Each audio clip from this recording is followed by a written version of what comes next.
Hello and welcome. Welcome back to those of you who are returning, and welcome to those who have stumbled across this for the first time.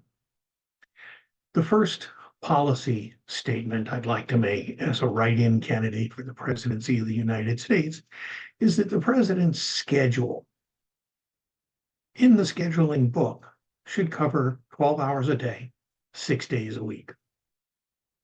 Everybody needs a break, so you take a day off, remembering that the president is on call during any hours outside of that schedule. Interestingly enough, in a presidential term, there are 408 weeks.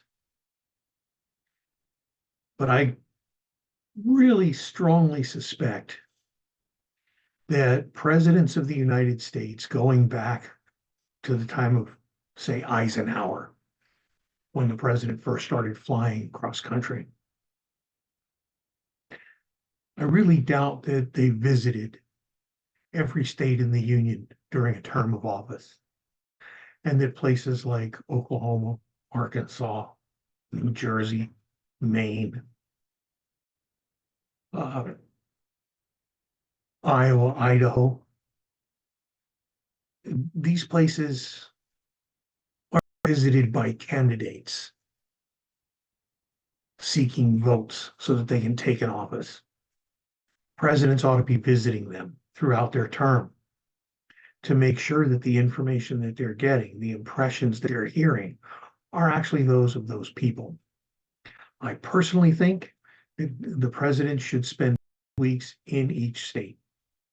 1 week with predominantly the governor and the state legislature, and 1 week touring, say, for example, historical sites throughout the state and meeting people who live in those areas, who have a longer view of the history of that state, where it has been, where it is now, and where they'd like to see it go. So that the president can learn what things the federal government can do to help make things better. But this would still leave 50 weeks or 12 weeks a year, more than that actually, for the president to be sitting in the White House, to meet face to face with members of Congress, to greet foreign dignitaries visiting the United States. It would also leave the same 12 weeks a year or 50 weeks for the president to travel overseas, to meet with foreign officials in their country, to learn more about what the people of that country might think needs to be done by the US to help them improve their lot in life, just as we would go and approach every country that we work with for how we might be able to engage their help to make our lot better. We need to really be out there and communicate, and not just typing on a keypad or video chatting on a phone. We can do things remotely. This video is evidence of that. But when we want to really discover what's going on, real time is the best way to do that.